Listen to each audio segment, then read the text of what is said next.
उदालगुरि रौता सारियालियाव जयभद्र हागजेर गोसोखां गोजौ फरायसालिनि 48थि बोसोर गायसनथाइ सान फालिनायजों लोगोसे बारग' फरायसाफोरनि ज' सावरायमेल खुंफुंदों।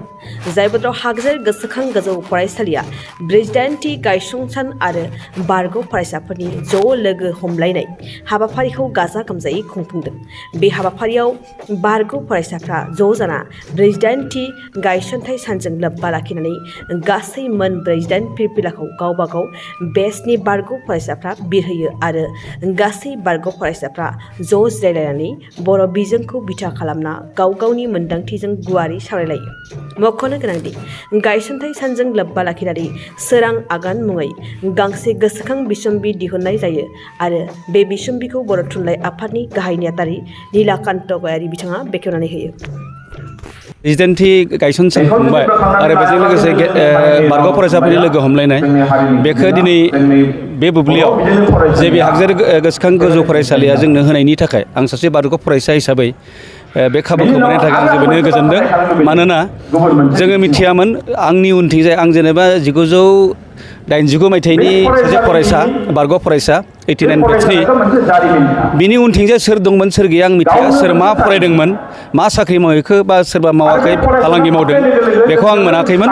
नाथाय दिनै बेहाय फैनानै ओरैबायदि गोजोननाय मोनबाय आंनि आगोलनि अर्थात 1979 मायथाइनिफ्राय बेयाव गिबियै ओंखारलांजेनदों मेट्रिक आनजाद होनानै बे आनजाद होनानै थांनायफोरखौबो आं मिथियाखैमोन। दिनै नाथाय बिथांमोनखौ ज' लोगो मोननानै बिथांमोनजों गोरबोसे सावरायनो मोननाय आं खोब गोजोननाय मोनदों। बेखौनो मोनदांथिदों जे फरायनायाव बा जिउ दानायाव माब्लाबाबो बिजोङा हेंथा जानो हाया। जों नुबाय बर' बिजोंजों फरायनानै दिनै assistant general manager state bank of India बेनिफ्राय बिनि अनगायैबो सोरबा प्रिन्सिपाल जाहैबाय, सोरबाया प्रफेसर जाहैबाय, सोरबाया इन्जिनियार जाहैबाय। दा बेबायदिखायनो जों नुनो मोन्दों जे आथिखालाव मानसिफ्रा सानबाय थानाय बिजों बर' बिजोंजों जेबो जाया, बर' बिजों फरायनानै गोरों गोरा जानो हाया, साख्रि मावनो हाया होननायफोरखौ दिनै नंखाय होननानै फोरमान मोनबाय होननानै आं साननानै लादों। 600+ गेदारिं बाहाय जादोंमोन बारग'लांनाय माने जितु फार्स्ट बेच 1976निफ्राय आप टु 1923 लास्ट जितु माने मेट्रिक परिखा होनांबाय बिसोरो 48 बेच बे मोनफ्रोमबो बेचनि जेसेबां हायो खाथि खाला थानाय फरायसाफ्रा नुजाथिफैदों। दा बेनि थाखाय जोङो जोबोर गोजोनदों, सेलेक्सन कमिटिआ गोजोननाय मोनदों जोङो। आरो बेनि थाखाय जायफ्रा बारग'लांनाय फरायसाफ्रा बाहागो लाफैनायखाय बिथांमोननिसिम जोंनि गोरबोसे साबायखर थाबाय। जों सानो इयुन समावबो फरायसालिनि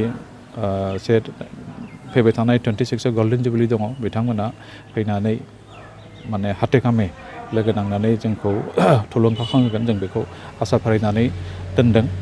दा दिनैनि जितु प्रग्राम बे प्रग्रामा फुं समावनो गाहाय फिरफिलाखौथ' जोङो 2 तारिखआवनो थांनाय 2 एप्रिल खालि जों बिरहोदोंमोन, बेखौ जों बोख्लायाखैमोन। आरो बेजों लोगोसे माने जितु 48थि बोसोर बेजों लोब्बा लाखिनानै गासै मोन 48 फिरफिला जोङो बिरहोदों। आरो बेखौ बिरहोखांनायनि उनाव बे फरायसालिनि जायफोर दानगिरि दंमोन गायसंनाय समनि आरो बै गायसननाय समनि जायफोर फोरोंगिरिफोर दङमोन आरो 1976निफ्राय एस्टाब्लिशमेन्ट दिनैनि समसिम गोबां फरायसायानो अबथारायै जिउ गारलांदों। बिथांमोनखौ गोसोखांनानै बिथांमोननिसिबो जोङो बारनिसिबो जों बिबार बावदों। बेनि उनाव जोंहा एलुमनि गेट टुगेदार 1976निफ्राय जागायनानै आप टु 1923 आरो लोगोसे जिखिनि एक्जिस्टिं स्टुडेन्टस दङ क्लास 6निफ्राय 9सिम नङा 10सिम बिथांमोनाबो बाहागो लादों। बेवहाय माने गुबुन गुबुन बेचनि फरायसाफ्रा फैनानै बै समनि बिथांमोना मा रोखोमनि दुखु जारलाजों मा रोखोमनि स्ट्रागोल खालामनानै बाहाय फरायनो गोनां जादोंमोन, बै समाव फरायसालिनि हालोदा मामोन आरो मा कन्डिसनाव बिथांमोना बेवहाय फरायफैदोंमोन बेफोर बाथ्राफोरखौ बिथांमोना गावनि एक्सपिरियेन्सखौ शेयार खालामदों। आरो लोगोसे बिथांमोना दायो मा मावनानै दङ आरो फरायलांनाय समाव फरायसा जिउआ मा धरननि जानांगौ बेफोरनि सोमोन्दै बिथांमोना जोबोर मेहेरगोनां बाथ्रा सावरायदों, रायलायदों। आरो जितु उन जोलै दायो फरायबाय थानाय बिथांमोना माने बिथांमोननि जितु फरायसा जिउखौ माबायदि दानांगौ बेनि सोमोन्दै बिथांमोना गुवारै बेखेवनानै होदों।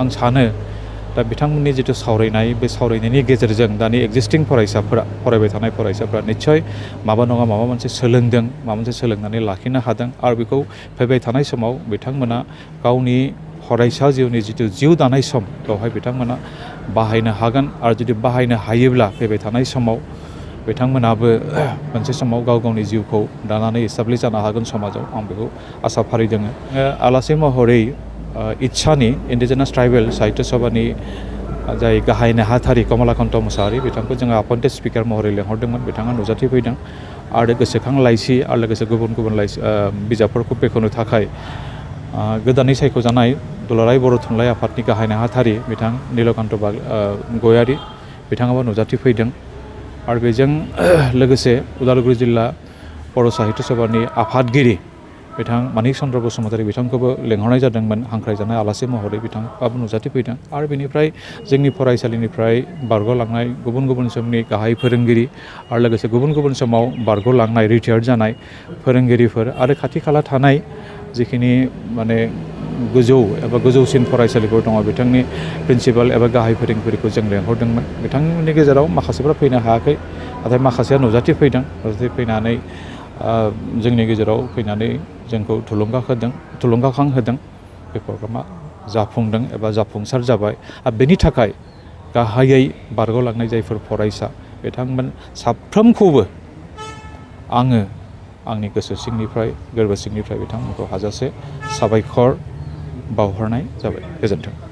मोनसे गोजोनथाव खौरां क'क्राझार बिसमुरिनि सिखोनाजाहार बाथौ आश्रम फरायसालिया 2023-24 बोसोरनि थाखाय गोदानै मुं थिसननाया दासान्दि सोलिगासिनो। सिखोनाजाहार बाथौ आश्रम फरायसालियाव दायो KG 1 निफ्राय क्लास 9 थाखोनि गोदानै मुं थिसननायनि आरज बिलाइखौ हरगासिनो।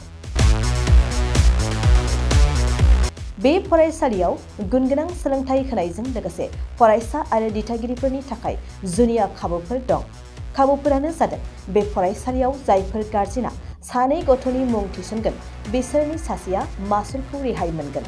बेनि अनगायैबो हौवासा हिन्जावसानि थाखाय बे फरायसालियाव आलादा हस्टेल आरो इंराजि रायज्लायनाय थाखोनि खाबु दं।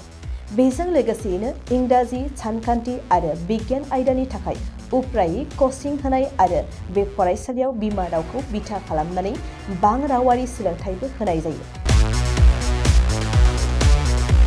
नोंथांमोना बे फरायसालियाव मुं थिसन्नोब्ला नैबे मबाइल नम्बर 9678235771 आव नङाब्ला फरायसालियाव थांनानै खौरां लाहैनो हागोन।